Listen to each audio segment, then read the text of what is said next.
খাও না খায় খালি পেটে সারাদিন রিক্সা চালালে এরকম তো জীবনে আইবই, জীবনে নাই তো থাকবো না। আইসো দাও। লও এই তোমার খাও। কি রান্না করছো আজকে? বেশি কিছু করতে পারি নাই, ওই যে মুরগিতে করে ডিম পারছিল, ওই ডিমের তরকারি করে লিয়েছি। আরে তোমার হাতের যদি ঘাস রান্না করো না এটাও মজা হয়। হয়েছে তোমার এই বাড়তি কথা রাও, সবসময় বাড়তি কথা কও। সেই মজা হয়েছে। আজকে কমপক্ষে 3 প্লেট ভাত খাওয়া যাইব। আচ্ছা তোমার এখন কথা কই আমি, তুমি যে কষ্ট গুলো করো, হে ভোরবেলা বাইরো রিক্সাটা লইয়া, আর হে রাত 12টার পরে বাড়িতে যাও, আবার মাঝে মধ্যে আবার রাতের বেলা খ্যাপ মারতে যাই, তুমি এত কষ্ট কেন করতেছো? তোমার শরীরের অবস্থা দেখছো, কদিন পর তুমি বিছনায় পড়ে যাবা। এইটা তুমি কি কইলা? আমার ভাইটা পড়ালেখা করতেছে, তুমি বোঝো না ও ভার্সিটিতে পড়তেছে। ও যদি ভার্সিটিতে পাস দিয়ে একটা বড় চাকরি লয় তাহলে তোমার আর আমার কি কষ্ট করতে হইব? আরে তোমার 5 তলার উপরে রাখবো আমার ভাই, আমার কলিজার ভাই, তুমি কোনো চিন্তা করো না। আমি যদি রিক্সা না চালাই, আমি যদি কষ্ট না করি, তাহলে ওরা পড়াশোনা কেমনে করামো কও? জানি না 5 তলার উপরে থাকুম না মাটিতে থাকুম, তবে আমি তোমার নাও করতেছি না যে তুমি তোমার বাইর লেগে কিছু কইরো না, কইরো, কারণ ও তো আমারও ছোট ভাই, তাই না? কিন্তু তুমি যেমনি করে করতেছো না, যেমনি করে খাটতেছো, খাইয়া না খাইয়া নিজে গতরের দিকে তাকাও না, কিছু না, এতে করে তো অসুস্থ হয়ে যাবা। তখন আমার কি হইব? দাও, তুমি এত কথা করো না। আমি পরিশ্রম করতেছি ভালো কিছু পাওয়ার জন্য, আমার ভাইটারে মানুষ করলাম। আমি স্যার আমার ভাইটার আছে কে কম? আমার মা মরে গেছে, বাপ মরে গেছে, ভাইটা আমার কত ভালো পায়। আমার ভাইরে যদি বড় বানাইতে পারি তাহলে তো আমাকেই লাভ। আমি রিক্সা চালাই, আমার ভাইরে কি রিক্সা চালাইতে দিব নাকি? কোনোদিন না। আমার গায়ে যতদিন রক্ত আছে, দরকার হইলে আমি কিডনি বিক্রি করবো, তবু আমার ভাইরে আমি মানুষের মতো মানুষ বানাবো। তুমি এত কথা করো না। যাই কম, তোমার ভাই কিন্তু অনেক ভাগ্য করে তোমার মতো একজন বড় ভাই পাইছে। এরকম বড় ভাই এই যুগে পাওয়া মুশকিল। তুমি তোমার বাইরের লেগে জীবন দিতে পর্যন্ত রাজি। হম কি ব্যাপার ভাইয়া, তুমি না কই কি করতেছো? তুমি যাও না ভার্সিটিতে টাকা লাগবে, সেমিস্টার ফি দেওয়া লাগবো। তোমার সেই 1 মাস আগে কইলাম যে এই মাসে কিন্তু টাকা দিতে হইব, হাতে মাত্র আর 5-6 দিন আছে, তুমি না বই খাইতাছো। ভাই সারাদিন খ্যাপ মারি, এখন দুপুর বেলা একটু খাম না। ওই যে তো ভাবি দেখ কি কইলো মাত্র, কইতেছে কয় তুমি সারাদিন রিক্সা চালাইয়া ঝিমাও, তোমার গায়ে শক্তি পাবা কই? তা ভাতটা খাইতেছে, এই তো এখন খ্যাপ মারতে যাবো, তুই কোনো চিন্তা করিস না। ঠিক আছে, তুমি খাও, যা ইচ্ছা তাই করো, কোনো সমস্যা নাই। কিন্তু এই সপ্তাহের মধ্যে আমার কিন্তু 70,000 টাকা লাগবেই। তোমার আমি আগে করে রাখছি। দামি ভার্সিটি, সব দামি দামি পোলাপাই নিয়ে যাবে, সব দামি দামি পোশাক পরে। আমি কষ্ট কষ্ট করে যাই, এর মধ্যে সেমিস্টার ফি না দিতে পারি, মানুষে কি কইবো? কইবো গরিব ঘরে পোলাপাইন, ফকিনের পোলাপাইন। আমি এইসব সহ্য করে পড়া করতাম না। আমি তোমার সাফ করে দিলাম, 4-5 দিনের মধ্যে আমার এই 70,000 টাকা লাগবো। আর তুমি যদি না দিতে পারো, এটা আমার কয়ে দাও। দরকার বললে আমি তোমার তো রিক্সা চালাই, নিজের টাকা নিজে জোগাই, তাও তোমার কাছে প্রতিদিন চাইতে আমার ভালো লাগে না। আরে ভাই তুই এমন করে কথা কইতেছ, আমি তোর ভাই না? আমার গায়ে যদি বিন্দু পরিমাণ রক্ত থাকে, আমি তোর মানুষের মতো মানুষ বানাবো, তুই কোনো চিন্তা করিস না। দরকার হইলে আমি আমার কিডনি বিক্রি করবো, তবুও তোর আমি বড় অফিসার বানাই ছাড়ো। আমি এত কিছু জানি না, এই সপ্তাহের মধ্যে আমার টাকা লাগবে না লাগবো। ভাই কি যে করি কদি, চিন্তা করে গেলাম, ওর তো অনেক টাকা লাগবে। পরে পড়াইতেছি ভালো জায়গায়, কেন এত টাকা কই পাবো? মিনিমাম ওরে 60-70 হাজার টাকা দিতে হইব। কি যে করি। তুমি চিন্তা করো না, বেশি চিন্তা করলে আবার তোমার শরীর খারাপ হয়ে যাবে। আচ্ছা শোনো, আমি একটা কথা কই, ওই যে আমকো এলাকায় যে অফিস আছে না, ওই যে কিস্তির লোকগুলা বসে, ওই যে হেরা যে টাকা দেয়, আমরা এক কাম করি, হ্যাঁ গো কাছ থেকে আমরা কিস্তি লই। হ্যাঁ, তো আমি শুনছি এই কিস্তি লোন লাগে নাকি হ্যাঁ গো কাছে কিছু জামানত দিতে হয়। কিন্তু আমগো তো কিছু না, আমরা কি নেবো? আমগো তো এমনি এমনি কিস্তি দিব না। ও, তুমি একটা ভালো কথা কইছো। আর এত চিন্তা করো কি লেগা? আমাকে ভিডিটা আছে না, ওই ভিডিটা বিক্রি করে দেবো। আর ওই ভিডি বিক্রি না করলে হয় না বন্ধক, তুমি সমস্যা কি? তুমি আমার লগে তাড়াতাড়ি লো। তুমি কি পাগল হয়ে গেছো? বাপের ভিটা ওইটা, তোমার বাপের শেষ স্মৃতি, আর তুমি এইটা কইতেছো তুমি বন্ধক রাখবা? মাথা ঠিক আছে তোমার?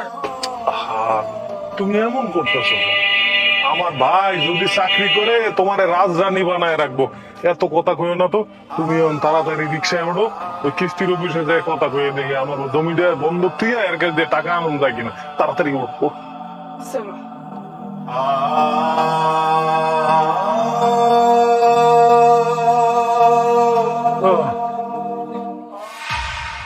আরে মুন্না, ভাই তুই কেমন আছোস? তোরে কতদিন দেখি না, তোরে আমি কত মোবাইল করছি, তোর মোবাইল নিয়ে খালি কই এই মুহূর্তে সংযোগ দেওয়া সম্ভব না। কই গেছিলি ভাই? তুই আমারে বলি তুই চাকরিতে যাইতেছস, তোর আর কোনো খোঁজ খবর নাই। তুই ভালো আছিস ভাই? তুই কই হারাই গেলি ভাই? What is this Munna? এই সামান্য ফকিনের বাচ্চা এসে তোমাকে ভাই বলে ডাকছে? আচ্ছা, ও কি সত্যি তোমার ভাই? আরে তুমি কি এসব বলতেছো? রাস্তার কেউ ভাই ডাকলে কি ভাই হয়ে গেল? মানে তুমি ওকে সাথে সাথে পাগল হয়ে গেছো। হয়তো বা মাথায় সমস্যা আছে বা পাগল হয়ে গেছে, তবে হইতে পারো যে ওনার ভাই আমার মতো দেখতে। আর আপনার কি মাথায় সমস্যা আছে বলুন? একটা লোকের রাস্তায় দেখলেন ভাই বলে ডাকা শুরু করে দিলেন। মুন্না, এটা তুই কি কইতেছস?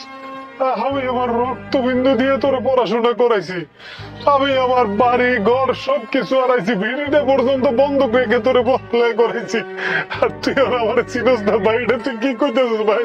আশ্চর্য, আমি বুঝতেছি না আপনি বারবার আমাকে ভাই কেন বলতেছেন। আমি তো বললাম আপনাকে আমি চিনি না। মুন্না, তুমি এটা কি কইতাছো? তুমি তুমি তোমার আপন ভাইয়ের চিন্তা করছো না? তোমার আপন ভাই খাড়া আছে তোমার সামনে, আর তুমি কইতাছো ভাই আমি আপনারা চিনি না? আর তোমার লগে সেরিকেরা তোমার পাশে খাড়াইয়া এসে তোমার বাইরে কি অপমান করতেছে, আর তুমি কিছুই কইতাছো না, খাড়াই আছো। এই ফকিন্নি, কাজের মেয়ে কোথাকার, হ্যাঁ? কখন ধরে বক বক করেই যাচ্ছিস? ও যে 100 বার বললো যে ও তোর হাজবেন্ডের ভাই না, তারপরও বলেই যাচ্ছে আমার ভাই আমার ভাই। তোদের মতো গরিবদের না আমার খুব ভালো করে জানা আছে। তোরা রাস্তায় ঘাটে যদি কোনো বড়লোক পাস, তাহলে দৌড়ায় গিয়ে একটা ফোন দিয়ে আটিস কিভাবে তাদের পকেট থেকে টাকা বের করতে হবে। বাদ দাও না, এদের সাথে দরকার কোন দরকার আছে? চলো আমরা এখান থেকে চলে যাই। ওরা হচ্ছে ভিখারি, ওরা তো টাকার জন্য এরকম করতেছে। এক কাজ করো, তোমার পকেটে যদি কিছু টাকা থাকে দিয়ে দাও তো এই ভিখারিদেরকে, দিয়ে এখান থেকে চলো। ভাই, ভাই তোর টাকা লাগবে না ভাই, আমারে তুই ভিক্ষা দিস না ভাই, আমি তোর ভিক্ষা নিতে পারব না, আমার এত বড় কষ্ট দিস না আমার ভাই। মুন্না, এতক্ষণ যা করছো ঠিক আছিল, তুমি তুমি তোমার ভাইরে ভিক্ষা দিতেছো? হ্যাঁ, মানে ভিক্ষা দিতেছো তোমার ভাইরে? তুমি কি ভুইলা গেছো এই ভাই তোমার লাগে কি কি করছে? নিজে না খাইয়ে নিজে চিন্তা না কইরা, এমনকি আমার কথাটা পর্যন্ত চিন্তা করে নাই। হ্যাঁ, শুধু একটাই কথা ছিল, আমার ভাইরে বড় করতে হবে, আমার ভাই অনেক বড় হইব, আমার ভাই যখন বড় হইব তখন আম ঘরে দেখা শুনে রাখবো। আর তার প্রতিদান এর ভাইয়ের কাছ থেকে আজকে ভিক্ষা পাইতেছে। তুমি তো আমার ভিক্ষা দিতেছো, আবার কইতেছো তুমি তোমার ভাইরে চিনো না। এতটা অমানুষ কেমনে হইলা তুমি? হ্যাঁ, তুমি তো অমানুষ ছিল না। আজকে দামি কয়টা পোশাক আশাক পরে আমার নিজের চামড়াটা ছিল, চামড়াটা কি তুমি বদলাই ফেলছো? হ্যাঁ, আমার তো মনে হচ্ছে চামড়াটা তুমি আসলে বদলাই ফেলছো। তুমি তুমি আমার স্বামীর ওই যে ছোট ভাই মুন্না, এটা নাই, তুমি অনেক বড় সাহেব হয়ে গেছো, বুঝছো? এই সাহেব হওয়ার ঠেলায় এখন তুমি তোমার আপন বাইরে চিন্তাছো না, আপন বাইরে ভিক্ষা দিতেছো। তবে তোমার এখন কথা কই, তুমি যে বাইরে আজকে ভিক্ষা দিতেছো না, হে ভাই তোমার ঘাম পানি জড়ায়া তোমার লাগে এত কিছু করছে, তুমি ঠিক করতেছো না, এর ফল তোমার পাইতে হইব, এটা আমি কয়ে দিলাম। মুন্না, তুমি থামো, তুমি আমার ভাইরে কিছু করো না, আমার কলিজায় লাগে।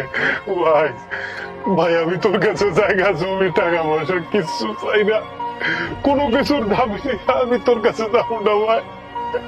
আমার বাপ মা কেউ নাই, একমাত্র তুই আমার ভাই, আমার খালি একবার ভাই কয়ে ডাক, আমি কোনোদিন তোর সামনে যাবো না। তবু আমি যাই না থাকো যে পৃথিবীতে আমার কেউ বাইচে আছে, একবার আমার ভাই করে ডাক দে, আমার বুকটা জ্বালা পড়া করতেছে ভাই, একবার ভাই করে ডাক দে। আশ্চর্য, দেখছো বারবার এক কথাই বলতেছে।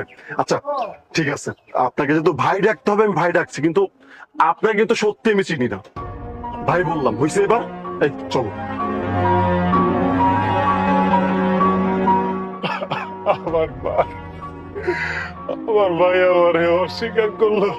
এই পৃথিবীতে আমার আর কেউ নাই, আমি তো 2 দিন পরে মরেই যাবো।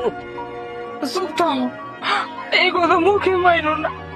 আমি বুঝতে পারতেছি তুমি আজকে কত বড় আঘাত পাইছো। তুমি তো ভাবছিলে তোমার ভাইজান বড় হয়ে যাইব, তোমার দেখবো, কিন্তু এই ভয় কিনা আজকে তোমার ভিক্ষা দিতে আসছিল। তুমি তুমি চিন্তা করো না। শোনো, একদম কথা কই তোমারে, তুমি যা কিছু করছো তুমি তোমার বড় ভাইয়ের দায়িত্ব পালন করছো, বাস আর কিছু লাগবো না। উপরে আল্লাহ আছে, উনি সব দেখছে। তুমি কষ্ট পারো না, চলো, তোমার শরীরে এমনিতে ভালো না। বাহ